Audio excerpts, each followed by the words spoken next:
बिस्मिल्लाहिर्रहमानिर्रहीम। लाखों करोड़ों दरूद नबी अकरम सल्लल्लाहु अलैहि वसल्लम पर और उनकी आल पर। आज नया पार्लिमानी साल स्टार्ट हो गया और आसिफ अली जरदारी साहब ने बतौर सदर खिताब किया इससे। और आसिफ अली जरदारी साहब पाकिस्तान हिस्ट्री के पहले सदर हैं जिन्होंने 7वां खिताब किया है कौमी असम्बली से, और मेरा ख्याल है ये एक रिकॉर्ड है पाकिस्तान में और आज उसे अच्छे तरीके से सेलिब्रेट करना चाहिए था। लेकिन जो एहतजाज हुआ आसिफ अली जरदारी साहब के खिलाफ वो बड़ा हैरानकुन है।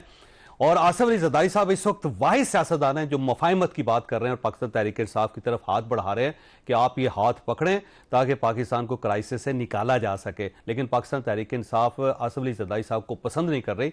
आज के दिन ऐसे महसूस होता था कि सिर्फ पाकिस्तान तहरीक इंसाफ का एक ही टारगेट है और उस टारगेट का नाम है आसिफ अली जरदारी। ऐसा क्यों है, ये बहुत बड़ा सवाल है जो हम आज के शो में डिस्कस करेंगे। और अगर मफाहमत नहीं होगी तो फिर स्टेट कैसे चल सकेगी, जो दूसरा सवाल है जो आज के शो में हम उठाएंगे। हमारे साथ तशरीफ रखती हैं शर्मिला फारूकी साहबा, पाकिस्तान पीपल्स पार्टी के साथ इनका ताल्लुक है। हमारे सीनियर सहाफ़ी दोस्त अमर इलियास राना साहब हमारे साथ हैं और इस वक्त लतीफ़ खोसा साहब हमारे साथ मौजूद हैं, पाकिस्तान तहरीक इंसाफ के साथ इनका ताल्लुक है, रुकने कौमी असम्बली भी है। अगर आप इजाज़त दें तो खोसा साहब से मैं खोसा ये फरमाइएगा, आप तो ज़ाहिर पाकिस्तान पीपल्स पार्टी में थे, आपको याद था कि उस वक्त भी आसिफ अली जरदारी साहब के खिलाफ इसी किस्म की एक्टिविटीज होती थी और आप रोकते थे। आप ये कहते थे सदर एक शनाख्ती अलामत है पूरे पाकिस्तान के लिए और जब आप उसकी तकरीर के साथ ये सलूक करेंगे तो फिर पाकिस्तान नहीं चल सकेगा। आज पाकिस्तान तहरीक इंसाफ के बिहाफ पे आप लोग दोबारा आसिफ अली जरदारी साहब के खिलाफ है, तो मुल्क कैसे चल सकेगा सर आगे? देखिए, उस वक्त जो है सुप्रीम कोर्ट ने फैसला किया था, पहले हाई कोर्ट ने फैसला किया फिर सुप्रीम कोर्ट ने उसकी तस्दीक की थी कि सदर पाकिस्तान जो है वफाक की अलामत होते हैं और वो किसी पार्टी के साथ जो है मुंसलिक रहकर सियासत में हिस्सा नहीं ले सकते हैं। और उसकी जो है सुप्रीम कोर्ट का फैसला वो हतमी था। अब उसकी भी एक किस्म की खिलाफ वर्जी हुई है क्योंकि मोहतरम आसिफ अली जरदारी साहब जो है वो वफाक की अलामत बनने की बजाय वो पाकिस्तान पीपल्स पार्टी पार्लियामेंटेरियन के सदर की हैसियत से एक दिन पहले खड़ी खुदाबख्श में जाके तकरीर भी करके आए थे और आज भी ने जो है उसी रूप में एक जो है एड्रेस किया जिसका जाहिर है कि हाउस से जो हाउस मुकम्मल भी नहीं था, इसलिए कि में तो सेनेट के जो है इलेक्शन हुए ही नहीं है तो फिर पार्लिमानी साल की शुरुआत कैसे की जा सकती है। और वैसे भी एक पार्टी को जो है वो बिल्कुल दीवार के साथ लगाकर और उसकी जो है न सिर्फ फॉर्म 47 के जरिए 100 सीटें चुरा ली गई और मैंडेट पे डाका मारा गया। तो साहब आप आसिफ अली जरदारी साहब को सदर नहीं मानते? फिर आप देखिए, आसिफ अली जरदारी साहब बात नहीं है, ये तो असूल बात है। आइन की अगर खिलाफ वर्जियां हो रही हैं और इस वक्त जो है अगर वफाकी हुकूमत भी वो लोग चला रहे हैं, यानी शहबाज शरीफ तो जाहिर चला नहीं रहा है क्योंकि शहबाज शरीफ तो खुद अपने हल्के से हारा हुआ है जिस पर एतराज हमने किया था और हमने अंडर प्रोटेस्ट इस पार्लियामान में बैठे हुए हैं। लेकिन ये डी फैक्टो हो सकता है, डी ज्यूरे नहीं है प्राइम मिनिस्टर, इसलिए कि जो अपने हल्के से आ रहा हुआ फॉर्म 47 की पैदावार हो वो 25 करोड़ अवाम का चीफ एग्जीक्यूटिव कैसे बन सकता है? नहीं, और आप आसिफ अली जरदारी साहब को सदर मान रहे हैं या नहीं मान रहे सर? देखिए, आसिफ अली सदर साहब भी एक नामुकम्मल हाउस के जो है वो मुंतखब हुए, इसलिए वो इलेक्शन ही जो है वो नहीं, वो मेरा खोसा बड़ा सिंपल सवाल है कि आप उन्हें सदर मानते या नहीं मानते? नहीं, मेरे मानते ना मानने का सवाल नहीं है। डी फैक्टो जरूर है वो, लेकिन डी ज्यूरे नहीं है। कानूनी और आईनी तौर पर वो मुंतखब नहीं हो सकते। देखिए सर, आपकी पूरी पार्टी उन्हें सदर नहीं मान रही, वो ये कह रहे हैं कि गैर आईनी गैर कानूनी सदर है पूरी पार्टी आपके चेयरमैन, लेकिन आप क्लियर नहीं है इसमें। नहीं, मैं वही कह रहा हूं, मैंने कहा डी ज्यूरे नहीं है। डी फैक्टो तो जाहिर है कि जो जिसको बिठा दें, अब जिस तरह से ये इन्होंने हुकूमत में बंदर बांट करके या जिन्होंने भी एस्टैब्लिशमेंट में बिठा दिया है। सर, अगर आप उनको नहीं मान रहे तो फिर एक सिनेरियो है, फिर आपको उनके अहकामात भी नहीं मानने चाहिए, फिर आपको उस ऐवान में नहीं जाना चाहिए जिसे सदर की समरी के जरिए कॉल किया जाता है, तो फिर तो आप बहुत नहीं हो लिया कि जी राजा रियाज साहब लीडर ऑफ दी ऑपोजिशन बन जाते हैं, ये तो डिटाई की इंतहा है ना। देखिए, अगर आप जो है 2 असेंबलियों को तोड़ते हैं तो फिर भी 90 दिन के अंदर जो आइन की मुंतहा थी वो आइन के मुताबिक इलेक्शन नहीं करवाए और दिखाई के साथ बैठे रहे।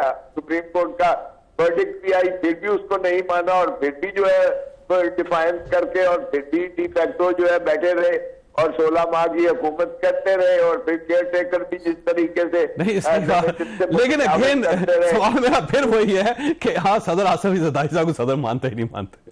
देखिए मैंने तो अर्ज किया ना कि आप डिफैक्टो इस वक्त जो है हुक्मरानी एक्चुअली सर वो सदर होता है या नहीं होता, डिफैक्टो क्या होता है सर खोसा साहब?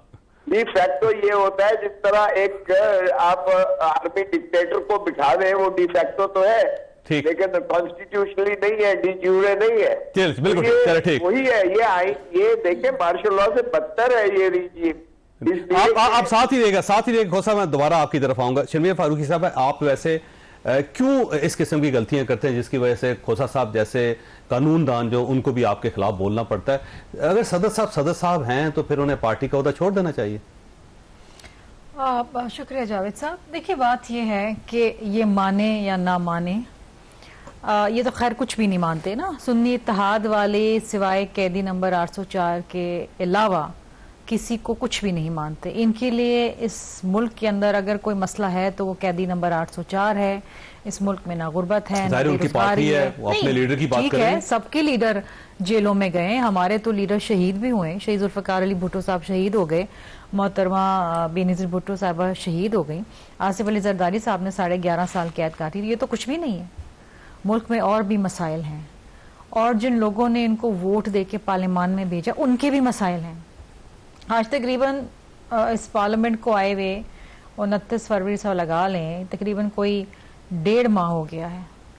बहुत सारे मौके आए जहां पर ये मुल्क की मसाइल की बात कर सकते थे, अवाम की मसाइल की बात कर सकते थे, लेकिन इनको सिर्फ एक प्ले कार्ड उठा के रखते हैं, कैदी नंबर 804 और इमरान खान को रहा करो। और इनकी जिंदगी में इनको इजाजत ही नहीं है कि कोई और बात करें। मसला ये है इजाजत कहां से लेनी है?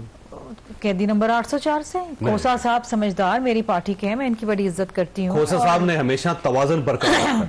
हाँ नहीं, बात यह है कि खोसा साहब ने अभी तक कोई बात मुतालबात उनके कानूनी है वैसे खोसा साहब के। बात यह है कि आज एक सिविलियन प्रेसिडेंट जो तारीख में दूसरी बार इलेक्ट हुआ है, ये भी तारीख है, और 7वीं बार खिताब कर रहा है। ऑफिस ऑफ द प्रेसिडेंट को आप रिस्पेक्ट दें, एक कॉन्स्टिट्यूशनल ऑफिस है। आप सुने उनकी बात। सदर साहब की तकरीर के अंदर क्या बातें थी? सदर साहब की तकरीर के अंदर मफाहमत की बात थी। सदर साहब की तकरीर के अंदर एजुकेशन की बात थी, हेल्थ की बात थी, मुल्क में पोलराइजेशन की बात थी। तकरीर में यही बात नहीं, लेकिन देखिए ये तो मुल्क के मसाइल है ना, इसके अलावा और क्या बात है? आज आपका क्या इशू है? इस मुल्क के अंदर जो पोलराइजेशन है, इस मुल्क के अंदर जो इंटरनल इश्यूज हैं, जो एक्सटर्नल इश्यूज हैं, यही तो मसले हैं ना।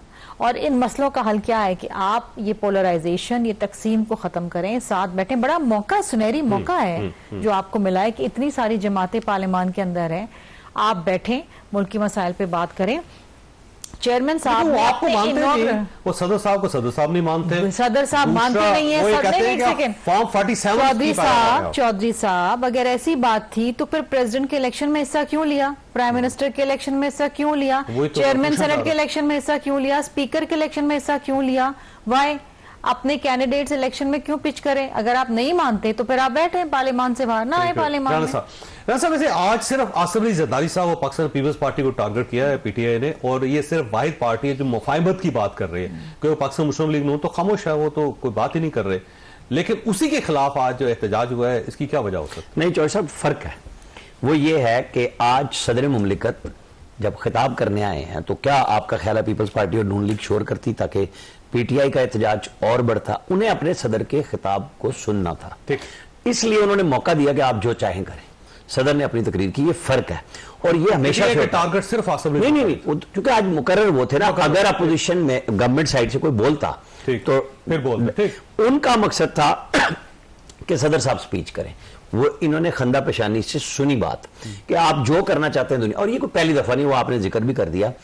यहाँ पे शुरू हुआ था इसहाक खान मरहूम से। अब मरहूमीन की लाइन है सदूर की, कि जा चुके हैं दुनिया से, हर एक के साथ यही कुछ हुआ। चूड़ियां फेंकी वो गई, पीएमएलएन चादरें फेंकी गई। हो, वो पीपल्स पार्टी हो, वो पीटीआई हो, सब अपनी अपनी बारी पे एक ही किरदार अदा करते हैं।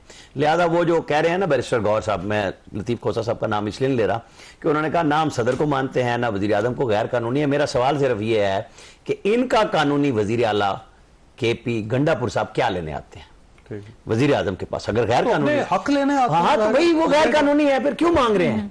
मतलब बात यह है कि आप मानते हैं या नहीं मानते हैं। हकीकत यह है कि सदर भी मौजूद है, वजीर आजम। और जो दूसरी बात आपने की कि आसिफ अली जरदारी, सदर मुमलिकत का खिताब हुकूमत का आयनादार होता है, दोनों मिल के बनाते हैं। ये कोई मुखालिफ मुतारिब सदर नहीं है कि जी पार्टी कोई और है।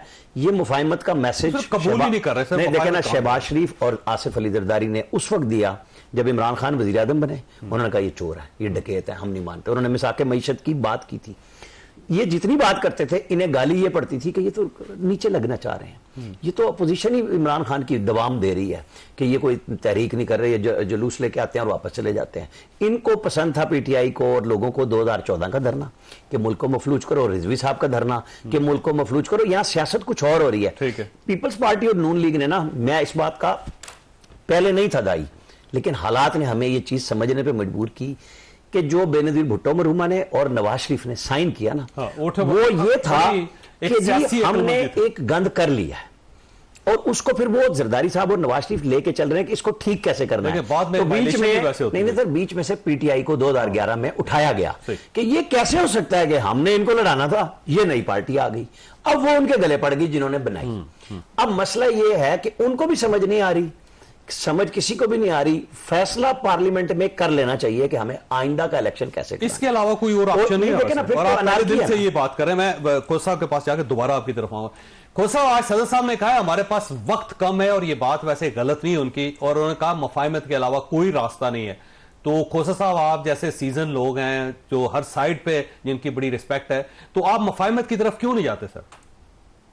देखिए किससे बात करें, असल में अगर तो अख्तियार में इनके कुछ है तो अपना, यानी राना सनाउल्लाह ने कहा कि ये तो उनकी मेहरबानी है मौसम नकवी साहब की, उन्होंने वजीर दाखिला का कलमदान मांगा। अगर वो वजारत उज़्मा के होते तो वजारत उज़्मा भी उन्हीं को मिलती। मतलब वजीर खजाना अपना लगा नहीं सकते हैं शहबाज शरीफ। ये हुकूमत कौन चला रहा है, किससे बात की जाए? देखें, बात तो ये है कि सियासतदानों को इस्तेमाल किया जाता है बदकिस्मती से, और ये पपेट गवर्नमेंट जो है बनाई जाती है, गिराई जाती है, कोलिशन बनाई जाती है, गिराई जाती है। ये मजाक हुआ बिंदी का खत्म होगा जब तक सियासतदानों ने सारों ने एक एक बारी भुगत चुके हैं। बेनजीर भुट्टो साहबा और आसिफ जरदारी जेल में रहे, फिर नवाज शरीफ जेल में रहा, फिर अब इमरान खान जेल में रहा। ये कब तक दाढ़ी अपनी जो है दूसरों के हाथों में देते रहेंगे? तो इसलिए अगर तो ये फैसला करना है कि पीपल्स अवाम का ही इक़्तिदार का आइन में मुसल्लम है, आर्टिकल 7 में रियासत है और ताबेदारी और वफादारी अवाम ही की पर वाजिब और लाजिम है, चाहे वो आर्मी चीफ हो, चाहे वो जो है चीफ जस्टिस ऑफ पाकिस्तान हो, चाहे कोई भी हो, क्योंकि इदारा एक ही है जो अवाम के जो है मुंतखब नुमाइंदों की बुनियाद पर मारिज वजूद में आता है और वहीं से जो है हुकूमतें बनती है। उसी को हक है पाकिस्तान पर हुक्मरानी करने का। बाकी सब तनख्वाहदार हैं और तनख्वाहदार भी अवाम के खून पसीने की कमाई के टैक्सों से तनख्वाह लेते हैं। They are service of Pakistan है, सर्विस। बिल्कुल सही बात। कौन सा मैं वैसे इत्तफाक करता हूं जरदारी साहब के ख्यालात से और बड़ी हद तक आपके ख्यालात से भी कि मुफाहिमत के अलावा कोई ऑप्शन नहीं है। सियासतदान इकट्ठे बैठेंगे तो पक सकेगा, वैसे नहीं। कौन साहब, आपका बहुत बहुत शुक्रिया। कौन साहब, यहाँ पे छोटी सी ब्रेक लेंगे, ब्रेक के बाद दोबारा जरूर प्रोग्राम में दोबारा खुश आमदीद। आज के शो में हम एक नए मेहमान को इंट्रोड्यूस करवा रहे हैं। इनका नाम अहद अली शाह है। पाकिस्तान तहरीक इंसाफ के साथ इनका ताल्लुक है और ये परवेज खटक साहब को हरा के कौमी असम्बली में पहुंचे हैं और इससे दायरे बात करते रहेंगे कि बेसिकली इन्होंने ये जादू किया कैसे था।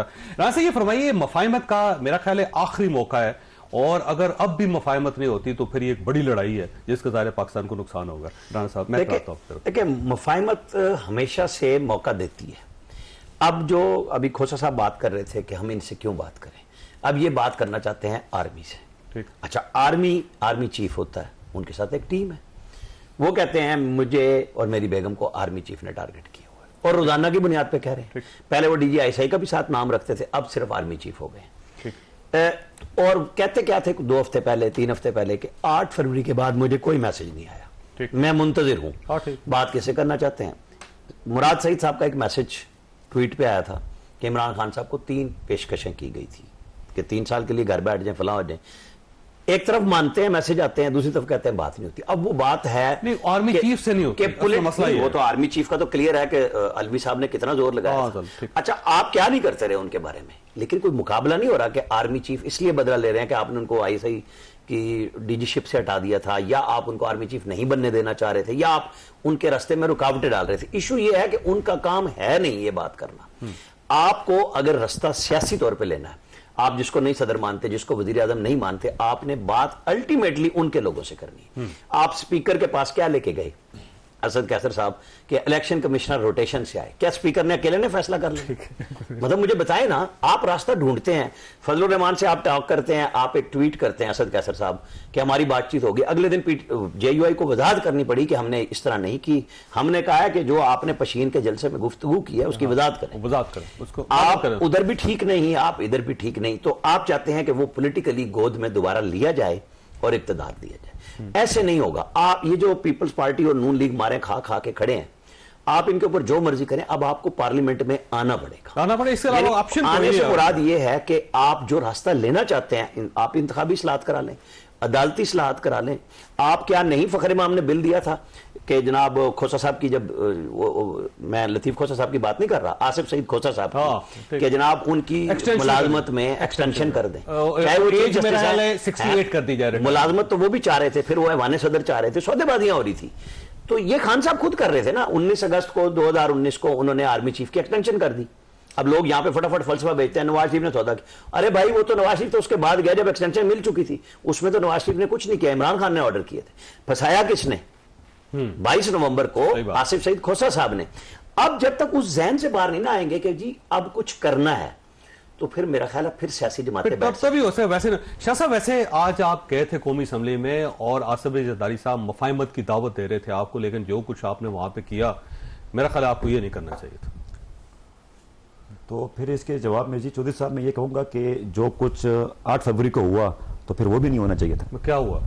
जो हुआ तो उसका रिएक्शन तो फिर यही आना है। क्या हुआ? आप जीत के आए हैं, अगर ना देखें चौधरी साहब हुआ होता तो आप आज यहाँ बैठ। बिल्कुल, मैं जीत के आया हूँ। देखिए पूरे पाकिस्तान का खटक साहब को हराया आपने। जी देखिए, मेरी ये अकेले की बात नहीं है, ठीक है। हम जिस तरह जीत के आए हैं, उस रात को जो हुआ, शायद आपकी मीडिया टीम्स वहां पे थी, हम बाकायदा खटक साहब देखें, पार्टी के हेड थे, पार्टी बनाई थी, और आप ये कह रहे हैं एस्टेब्लिशमेंट की पार्टी है। बिल्कुल। तो ये कैसा झुरलू था जिसमें अपने बंदे को नहीं जितवा सके हो?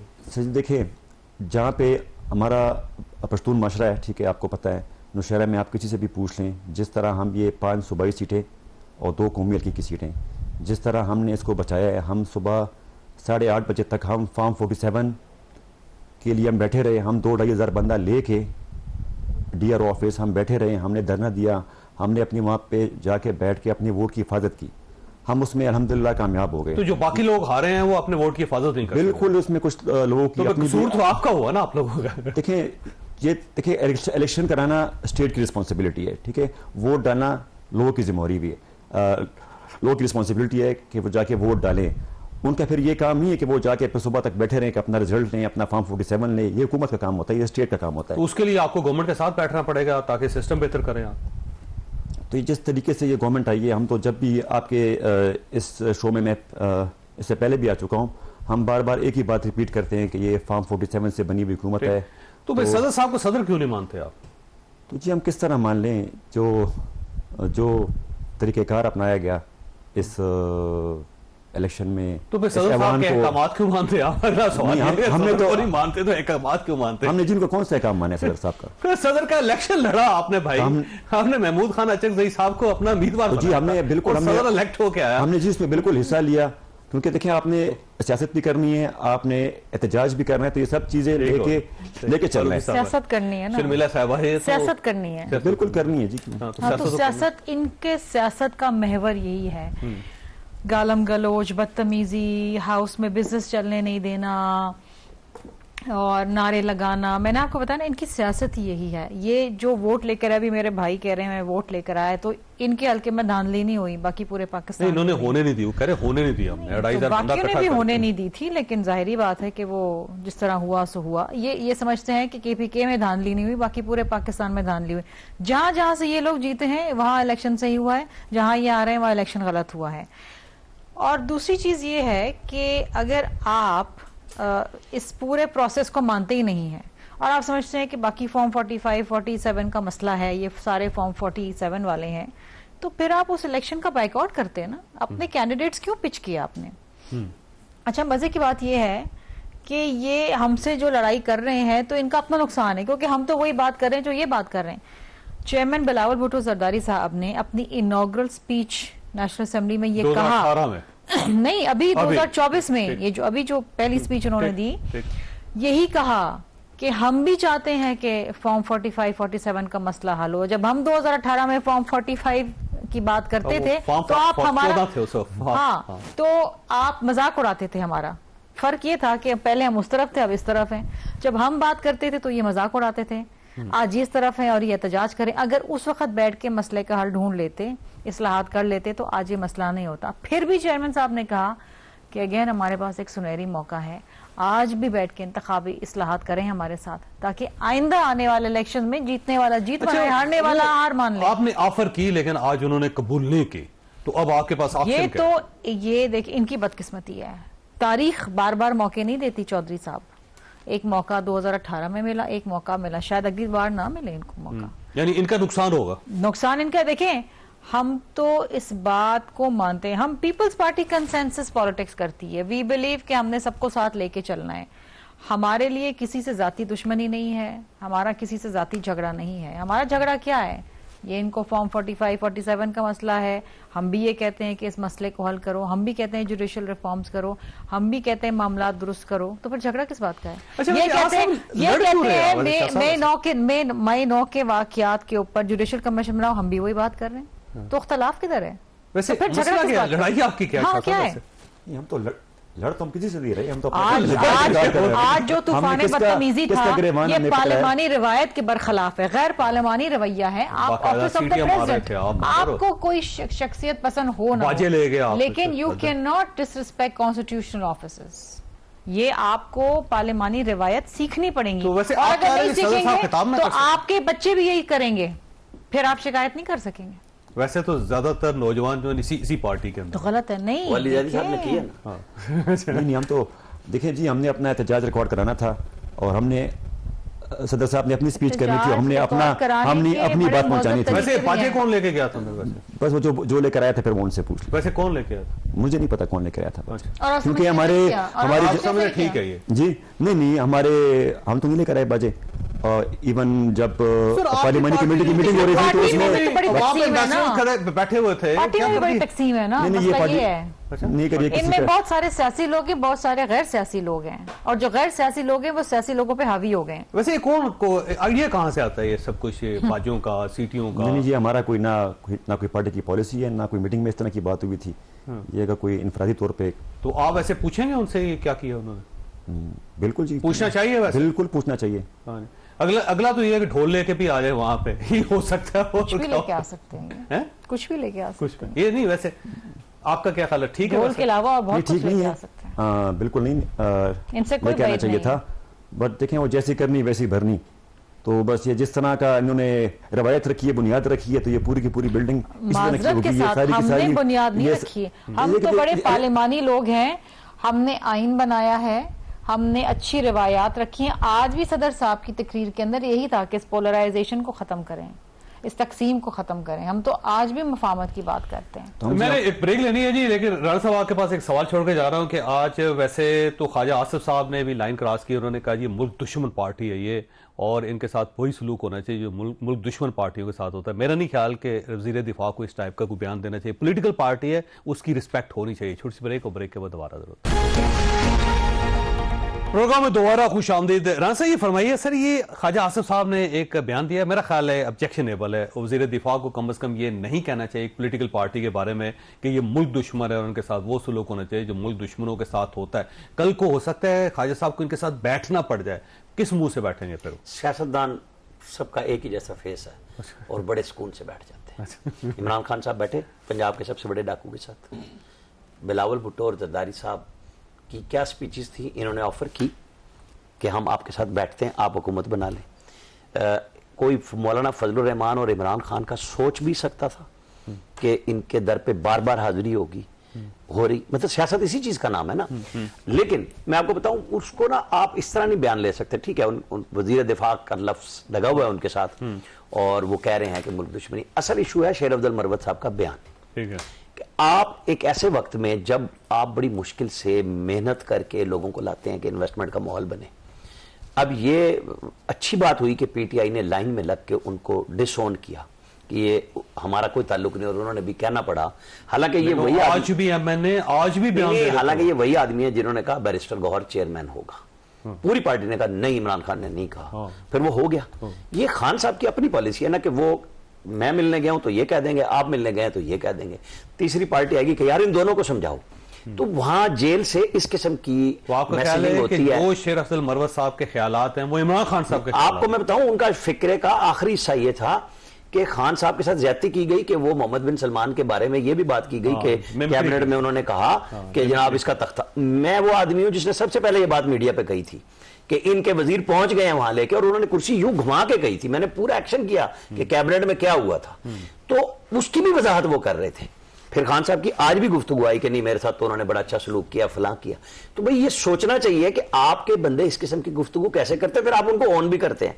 उनके कोई 15 फैसले ऑन किए, 2-3 डिसऑन किए। ये तरीका होता है छेड़ने का। लेकिन उस पर फिर ख्वाजा आसिफ का गुस्सा, चाहे आप लफ्ज कह लें, लेकिन ये पाकिस्तान के साथ मोहब्बत भी नहीं है कि आप अगर आपके साथ कोई है और आप खान साहब के फोकल पर्सन हो, खान साहब के आप तर्जुमान हो, फिर आप बात करें, वो बड़ी बात हो जाती है। अच्छा, वैसे शाह साहब ये फरमाइए, ये जो शेर अफजल मरवत साहब है, ज़ाहिर है आपके अपने इलाके के, आपके अपने सूबे के, आपके अपने दोस्त हैं, ये जिस किस्म के ख्यालात का इजहार कर रहे हैं, क्या वो पार्टी के ख्यालात हैं या उनके जाती ख्यालात? और अगर जाती ख्यालात है तो आप रोकते क्यों नहीं उनको? जी देखें, जो उनके होते हैं ज़ाती ख्यालात, तो वो फिर हम उनको रोक देते हैं, समझा लेते हैं, और जो पार्टी की पॉलिसी होती है वो उनको वो मनोवन बयान करते हैं। तो इंसान है, कभी कभी इंसान से हो जाती है, ऊंच नीच हो जाती है, तो वो थोड़े से जज्बाती है। ऊंच नीच ही दोबारा आप सुनिएगा, ऊंच नीच नहीं है, बड़े कन्विक्शन के साथ बात की। वो खैर है, वो थोड़े जज्बाती है, खतरनाक बात ही नहीं, ये गैर जज्बाती होकर बात की थी उन्होंने वैसे। और दूसरी उन्होंने ये कहा कि वो $3 अरब जो थे ना, वही रजीम चेंज के थे जो इस वक्त दिए जा रहे हैं पाकिस्तान की, उससे ज्यादा खतरनाक बात थी पहले से।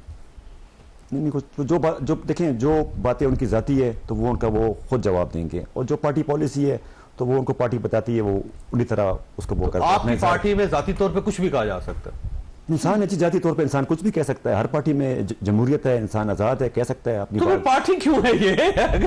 और दूसरा जाती तौर पे कैसा था, डिसोन क्यों कर रहे हैं फिर उसको? डिसोन नहीं कर रहे हैं जी, वो हमारे पार्टी के रहनुमा है, ठीक है। उन्होंने उनकी जो कुर्बानी है आफ्टर 9 मई, वो आज भी गए हैं, आज भी उनका जलसा है, शायद खट्टर को वो दोनों गए हैं, वो लीड कर रहे हैं वहाँ पे। शर्मिला साहब, वैसे ये शेर अफजल मरवत साहब की जुबान है, ज़ाहिर पार्टी तो उससे डिस्टेंस पे चली गई, और आज भी इमरान खान साहब ने कहा है कि उसको थोड़ी अकल करनी चाहिए थी बात करने से पहले। तो अकल कौन दिलाएगा उनको? वो उनका जाती फेल है, जाती तौर पे मेरा ख्याल आएगी अकल। पार्टी तो जिम्मेदार अल्लाह करे इन सबको अकल आ जाए, इन सबको कुछ पार्लिमानी रिवायत किस तरह, कवायद और जवाबित किस तरीके से फॉलो करते हैं आ जाए, इनको कौन समझाएगा? मेरे ख्याल नए बंदे ये सोचने समझने से काश से उनको अंदाजा नहीं कौन है। समझाएगा? आप देखें, ये बेचारे बैठ के कह रहे हैं बाजा कौन ले आया मुझे नहीं पता, उनसे पूछें। मैंने आपसे कहा ना, इस पार्टी में जो गैर सियासी लोग हैं वो सियासी लोगों पे हावी हो गए। जो सियासी लोग हैं बेचारे कहीं पीछे चले गए या पार्टी छोड़ के चले गए अनफॉर्चुनेटली। अब ये इनके अंदर खुद बड़ी कंफ्यूजन है, इनको खुद नहीं पता कि क्या करना है। सो इनको पहले तो they have to put their own house in order. इनको अपनी जमात में दुरुस्तगी करनी पड़ेगी। ये बेचारे जाते हैं बार बार जाके वहाँ से इंस्ट्रक्शंस लेकर आते हैं, और उनके इंस्ट्रक्शंस यही हैं कि मेरे नाम के अलावा कोई और नाम लेना नहीं है, कोई और काम करना नहीं है। सारे लीडर हैं, लीडर का नाम तो लेना लीडर सबके होते हैं। मैंने अभी चौधरी साहब आपको बताया कि लीडर सबके होते हैं, हमारे भी लीडर है, शहीद हो गए इस मुल्क की खातिर। ये नहीं कहा कि जी हमें बचाने के चक्कर के अंदर आप मुल्क को दाव पे लगा दो, ये नहीं होती सियासत। दिस इज नॉट द सियासत। अगर इनको यही सियासत करनी है तो फिर ये भी इनका आखिरी टाइम चल रहा है। फिर वैसे मफाहिम बहनी आखिरी टाइम कैसे चल रहा है? वैसे अगली दफा इलेक्शन नहीं जीतेंगे ना। आपको किसने कह दिया? अगर ये अवाम की खिदमत नहीं करेंगे, बार बार इनको ये वोट नहीं पड़ने वाले।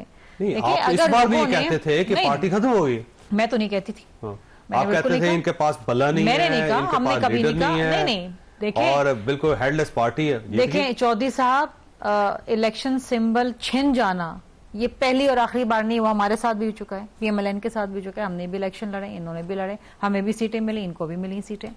बीबी साहिबा को तो बाकायदा हराया गया था। 17 मेंबरान के साथ नेशनल असेंबली में बैठी थी, अगली बार वजीर आजम थी, क्योंकि उन्होंने पार्लिमानी रिवायत के तहत सियासत करी। उन्होंने ये हरकतें नहीं करी जो ये लोग कर रहे हैं। तो आपका ख्याल ये आखिरी बार है जीते? उसके बाद ये अगर आवाम की खिदमत नहीं करेंगे और यही हरकतें करेंगे जो ये कर रहे हैं, तो फिर क्यों देंगे आवाम इनको vote? Why will the people vote for them?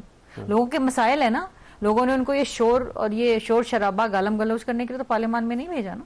लोगों के मसले हैं ना, गुर्बत है, बेरोजगारी है, तंगी है। इस माशरे के अंदर बहुत सारे ऐसे मसले हैं जिनका हल होना जरूरी है। और लोग इलेक्शन में क्यों बाहर निकलते हैं वोट देने के लिए अपने नुमाइंदों को, ताकि वो जाके इनके मसाइल का हल वैसे शाह साहब देखें, आपके हल्के से आपको लोगों ने वोट दिया, how is he going to serve his constituents? किस लिए वोट दिए? यानी परवेज खटक को हरा के जो चीफ मिनिस्टर रहे हैं, वजीर दिफा रहे हैं, बड़े पुराने पार्लियामेंटेरियन थे, और उन्होंने आपकी पार्टी को इतना स्ट्रांग कर दिया था खैबर पख्तूनख्वा में कि तीसरी मरतबा आप वहां से इलेक्ट हुए और तीसरी गवर्नमेंट बनी आपकी। उसको हरा के अगर आपको भेजा है तो कोई मकसद होगा ना आपके भेजने का। बिल्कुल जी, मैं आपको क्लियरली बता दूं, हमें जो भी वोट मिला है, ठीक है, खैबर पख्तूनख्वा में या पाकिस्तान में, पाकिस्तान तहरीक इंसाफ के जिस कैंडिडेट को भी वोट मिला है, उसको ये वोट हमें लोगों ने वोट दिया है कि भी आप जाएं, आप इमरान खान की रिहाई के लिए बात करें, आप इमरान खान को हमारे लिए निकालें। मकसद रिहाई है इमरान खान? बिल्कुल, इमरान खान को आप हमें जी वोट इसलिए दिया है। इस ईद पे हम जितने भी MNAs MPAs अपने हुजरों में बैठे थे, तो हमारे पास लोग काम लेके नहीं आए, हमारे पास हमारे लोग इसलिए आए कि भाई आप खान साहब को कब निकाल रहे हैं जेल से। तो जिस कॉज के लिए लोगों ने वोट दिया तो हम उसी कॉज के लिए बात करेंगे, उसी कॉज के लिए हम बात करेंगे। कौमी असेंबली आए हैं इमरान खान साहब को निकालने के लिए, बाहर निकालने के लिए। हमें वोट, हमें देखें, खिदमत करना हमारा फर्ज है, हमें लोगों ने वोट दिया है, ये हमारा फर्ज है, ये हमारी ड्यूटी है। और हमारा जो मकसद था, लोगों ने जो हमें वोट दिया है, जिस रिएक्शन में लोगों ने वोट दिया है, वो वोट सिर्फ और सिर्फ यही है कि आप जाके जाएं और इमरान खान की राय की बात करें, इमरान खान को आप। वैसे रिहाई तो जहां तक मेरा नॉलेज है, जहां तक मेरा ख्याल है, ये अदालतों ने करनी है जी। बिल्कुल, कौमी असेंबली के पास स्पीकर ने तो रहा नहीं करना ना, स्पीकर ने तो रहा नहीं करना ना। ये देखें, अदालतें हमारी आज़ाद हैं कि उससे हम बात करें आज़ादी की। इस मुल्क में क्या आज़ाद है? इस मुल्क में तो ना इलेक्शन आज़ाद है, ना अदलिया आज़ाद है, ना इलेक्शन कमीशन आज़ाद है, ना कोई सियासी जमात आज़ाद है। ये तो पूरा मुल्क ही यरगमाल है, कैद में है। तो जिस मुल्क में सारा निज़ाम इस तरह का होगा, तो फिर उस दिन उस मुल्क में जब उस मुल्क का सदर बन के कोई इस तरह का करेगा, खिताब करेगा, तो यही बाजे भी होंगे, बैंड भी होगा, ढोलक भी होगी, यही सारा रिएक्शन है। ये जो कुछ हो रहा है असेंबली में, ये सारा का सारा रिएक्शन है, ठीक है। ये कोई नई बात नहीं है। इससे पहले भी इस एवेन्यू में यही लोग कोई जूता लेकर आता था। ब्रेक लेने वैसे शाह साहब, वैसे आपने बड़े नए इंकशाफात किए हैं कि वोट आपको इसलिए मिला है कि आपने इमरान खान साहब को रिहा करवाना है, और ये सूरत उस वक्त तक इसी तरह रहेगी जब तक इमरान खान साहब बाहर नहीं आते। छोटी सी ब्रेक, और ब्रेक के बाद दोबारा प्रोग्राम में दोबारा खुशामदीद। वैसे ईरान से ये फरमाइएगा, कोई किसी न किसी जगह आपको मफाहमत होती हुई, मामला ठीक होते हुए, टेम्परेचर डाउन होते हुए, स्टेप बैक करते हुए सब लोग नजर आते ही नहीं नजर आते? ये इसी तरह ही चलता रहेगा? शाह साहब ने जो बात कही ना, वो बिल्कुल ठीक बात है। इनका मैंडेट इमरान खान की रिहाई है। तरीकाकार क्या होना चाहिए, उस पर हम भी बात करेंगे, ये भी कर रहे हैं। देखिए ना, ये समझते हैं कि रियासत को घुटनों पे के बल ला के इमरान खान को बाहर निकालना, वो तो नहीं होगा, मुझे होता हुआ नजर नहीं आ रहा। अब उसके बाद तरीकाकार क्या है? रियासत से मतलब पार्लियामेंट है, गवर्नमेंट नहीं, जो खान साहब की रियासत है वो एस्टेब्लिशमेंट है। मतलब वो गवर्नमेंट को तो गवर्नमेंट खुद, इन्होंने भी कहा कि खोसा साहब थोड़ी देर पहले कह रहे थे कि क्या इख्तियार है जिनसे हम बात करें, तो उनसे बात करनी है, और ये चाहते ये हैं कि वो घुटनों के बल आए, तो वो तो नहीं आ रहे। तो फिर क्या पाकिस्तान को घुटनों के बल डालना है? वो हो रहा है। क्योंकि आप अगर पॉलिटिकल रास्ता, बार बार कहने का मकसद यही होता है कि जो पॉलिटिकल लोग आपको अवेलेबल है, वो आपके चाहे KP की गवर्नमेंट में है या आप सारे बाकी जगहों पे अपोजिशन में है, एक कलेक्टिव कहीं खुद थॉट प्रोसेस तो होना चाहिए ना। जो कोर कमेटी में गुफ्तगू होती है या आज वो पॉलिटिकल कमेटी बन गई है, वो थॉट प्रोसेस अगर है तो रोजाना इख्तलाफ है, इतना क्यों अंदर हो और बाहर एक आवाज हो, फिर पता ये लगे कि जी ये खड़े कहां पे हैं। अभी इनकी अपनी कोई पॉलिसी नहीं है। मैं जहां तक समझता हूं कि वो ये है कि बस किसी भी तरीके से वो जो प्रेशर है ना वो डाला जाए। वो डालने के बाद इन पे उल्टा हो रहा है। मतलब हम लोग बात कर रहे हैं कि जी खान साहब की इनके लोगों की बिल्कुल ठीक विश भी है, राय भी है, दावा भी है कि अप्रैल में हम बाहर ले आएंगे। आज इस वक्त मैं कह सकता हूं कि जी जो मर्जी अदालतें भी फैसले दे लें, बरी कर लें, खान साहब बाहर नहीं आ रहे। अप्रैल में मुमकिन पब्लिक में आ ही नहीं रहे। अच्छा नहीं, आप कर लें, वो चाहे वो हाईकोर्ट के जजेस, हाईकोर्ट के रहे। जजेस नहीं कहते थे कि प्रेस कॉन्फ्रेंस कर लो। ये जो मर्जी कर लें, खान साहब जो कुछ कर रहे हैं और जो करा रहे हैं वो उनके बाहर आने का रास्ता नहीं है। उनके बाहर आने का रास्ता इनकी उस पॉलिटिकल लीडरशिप को है जो खान साहब के साथ जाके जेल में बात करे कि कुछ दिन आप खामोश रहें, हम जाके बात करते हैं, फिर बात सबसे हो सकती है। लेकिन जब आप बीच में थ्रेट का एलिमेंट ले आते हैं, फिर जो भी बात कर रहा है वो जीरो हो जाता है। अच्छा शर्मिला साहबा, कोई ऑप्शन है मुफाहमत का? दोबारा सवाल कर रहा हूं आपसे। देखिए, हम तो मुफाहमत का ही रास्ता अख्तियार करेंगे और सदर साहब की तो ये रवायत है और उनको जाना पहचाना ही जाता है कि वो मुफाहमत के बादशाह हैं। तो हम तो ऑफर करते रहेंगे क्योंकि हमारा तो जाती पाकिस्तान पीपल्स पार्टी चली जाए जेल जाके मिलने इमरान खान साहब से? नहीं जी, देखिए हमने तो पहले भी जब इलेक्शन हम लड़के आए थे तो हमने तो कमेटी बनाई थी उन तमाम लोगों से बात करने के लिए जो हमसे बात करने को तैयार हैं, ये बात करने को तैयार नहीं थे। वैसे जरदारी साहब को मुफाहमत का चैंपियन कहा जाता है, हर बार वो जीते हैं, इस बार फेल हो गए मुकम्मल तौर। इस बार भी हमने मुफाहमत ही की। अगर हम मुफाहमत ना करते तो शायद हम शहबाज शरीफ को वोट ना देते। इमरान खान साहब के साथ जो आपका प्रोजेक्ट है वो फेल हो गया। बात दोनों जानिब से होती है। अगर सामने वाला बात नहीं करना चाहे तो जबरदस्ती तो उससे बात नहीं की जा सकती ना। हमारे तो दरवाजे हमेशा खुले रहेंगे मुफाहमत के। अब भी आ सकते हैं। आज भी सदर साहब के जो तकरीर है उसका मफहूम क्या था? साफ तौर पर उन्होंने कहा कि इसके अलावा कोई ऑप्शन नहीं। इसके अलावा there is no option, not for us, not for them. अगर ये समझते हैं कि इस तरह जंग लड़के और इस तरीके से हल्लड़बाजी करके ये अपने काम करवा लेंगे या मामलात सही हो जाएंगे, तो नहीं। जंग से किसी को भी कभी फायदा नहीं पहुंचा है। There is always room for negotiation. बड़ी बड़ी जंगें हुई चौधरी साहब, लेकिन एंड में क्या हुआ?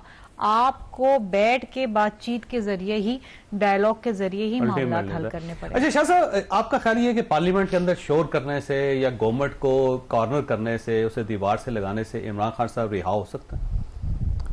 तो देखिए, मेरी बहन ने कहा कि मफाहमत, देखिए मफाहमत आप कैसे कहते हैं? मफाहमत तो हम पठान इसको कहते हैं कि जो जिरगा, नहीं, जिरगे में मफाहमत नहीं होती, जिरगे में फैसला होता है, हक की बात होती है। हम मफाहमत नहीं चाहते, हम बात सियासत में होती है, हम भी बात करते हैं, बात करेंगे भी, मगर हम फैसला चाहते हैं, हक का तो फैसला चाहते हैं। अदालतों से करवा लेना। देखिए, जो आप बात करते हैं मफाहमत की, तो मफाहमत में तो ये है कि आगे जाओ पीछे छोड़ो, ठीक है? आगे जाओ पीछे छोड़ो में, आगे जाओ पीछे छोड़ो में जो जरदारी साहब आपको मुफाहमत की दावत दे रहे हैं, आपको मसला क्या है उनसे? वो हमें किस चीज की दे रहे हैं? बैठे डायलॉग करें पॉलिटिकल। हम तो जुडिशियल रिफॉर्म से बात करने को तैयार हैं। हम तो कह रहे हैं कि इंतखाबी इस्लाहात पे बात करें। ये फॉर्म 45, 47 का मसला हल कर लें, ले आए। हमारी फॉर्म 47, फॉर्म 45 में कोई रॉकेट साइंस नहीं है, ठीक है? कोई रॉकेट साइंस उसमें है नहीं कि आप उसके लिए कमेटियां बनाते हैं, आप उसके लिए मफाहमत करते हैं, आप उसमें उसके पीछे एक घंटा स्पीचें करते हैं। सिंपल सी बात है, आप वो मसला हल कर दें, हमें हमारा मैंडेट दे दें, तो सब कुछ ठीक है। करनी पड़ेगी ना सर, वैसे कैसे? खुद ही ऐलान कर देंगे जी ये सारे जीत गए। कैसे करेंगे? अगर कोई रास्ता अख्तियार करना पड़ेगा ना। इलेक्शन कमीशन का काम है, इनके पास गवर्नमेंट है, ये बैठा है। इलेक्शन कमीशन तो इररिलेवेंट हो गया ना सर, जब कौमी इलेक्शन कमीशन के पास कुछ नहीं है। अब तो पार्लियामान करेगा ना। अगर कोई ये पार्लियामेंट में ये बात कर दें, ये खुद निकाल लें कि जो बंदा आया फॉर्म 47 से वो खुद हो जाए, मुस्ताफी हो जाए। वेरी गुड, ठीक है, हम मान लेते हैं कि ठीक है ये मफाहमत करते हैं। ऐसी मफाहमत नहीं होती। अच्छा, ये अगर इस्तीफा भी दे दे तब भी आप इलेक्ट नहीं हो सकते। उसकी वजह ये है कि आपको प्रोसीजर एक फॉलो करना पड़ेगा। ये नहीं है कि ये चला गया तो दूसरा खिलाड़ी ऑटोमेटिक एलिवेट हो गया। इस तरह नहीं होगा। देखिए, हमारे फॉर्म 45 हैं, सारे ऑन रिकॉर्ड हैं, ठीक है? आप उनको कर लें, कैलकुलेट कर लें, ठीक है? उससे निकल आएगा रिजल्ट। तो कौन करेगा ये? अच्छा, एक सवाल इनसे पूछें, चौधरी साहब इनसे पूछें, ये जो क्लेम करते हैं कि हमारे इतने लोग जीते हैं, इनमें से कितने लोग जो हैं इन्होंने कानूनी रास्ता अख्तियार करा है अपने ये जंग लड़ने वो का? आपने जो अपील कितने की है, पिटिशन कितने फाइल लोगों हुई ने है? की? कितने इनसे एक फिगर ले लें, कितने पिटिशन उनको फाइल? नहीं पता होगा, मुझे ज़ाहिर है वो नहीं पता। कानूनी टीम नहीं है। नहीं, नहीं, मोस्टली लोगों ने नहीं, किया नहीं, नहीं, मोस्टली लोगों ने किए हैं। नहीं, मोस्टली नहीं, मुझे फिगर बता दें, मैं आपको फिगर बता दूंगी, मुझे पता है। आपके पास है, मुझे बता दें, मुझे ये फिगर- मैं 34 लोगों मसला ने- आपका है, फिगर मुझे पता है, आपको क्यों नहीं पता? वो 180 आपका नहीं कर रहे हैं, सारा लेकिन 34 झगड़ा लोगों ने ये कर आप कहते हैं मुस्ताफी हो जाए, हमें दे दें सीटें, खारिज होके नहीं, ये हम आपको नहीं इसकी कह रहे बात आप मुस्ताफी है, हो जी आओ जाएं। तुम आके बैठ जाओ। आपको यही नहीं वक्त हो गया पता बस। कि हम कितने आपसे नहीं लोगों, कह रहे हैं कि आप आपके मुस्ताफी हो कितने जाएं। लोग ट्रिब्यूनल में गए हैं हम यही कह रहे हैं कि एविडेंस जो लेके। बंदा अरे आया भाई। फॉर्म 47 से, आप फॉर्म 45 कर लें, कैलकुलेट। मैं ये पूछ रही जो हूँ, आता है भला- रिजल्ट करेगा ये सवाल ही है या साहब। चौधरी हमारा साहब मतलब इस उससे मुल्क में ये है पूछे कि बिल्ली कितने के- लोग बिल्ली के इनके गले में फॉर्म डंडा कौन 45 बांधेगा? वक्त हो गया। लेके ट्रिब्यूनल के पास गए, कितने लोग? वक्त मकासद आपने गुफ्तगू सुनी, फैसला आपने खुद करना। अल्लाह ताला आप और आपके अहले खाना को हर किसी मुसीबत से महफूज रखे। अल्लाह हाफिज।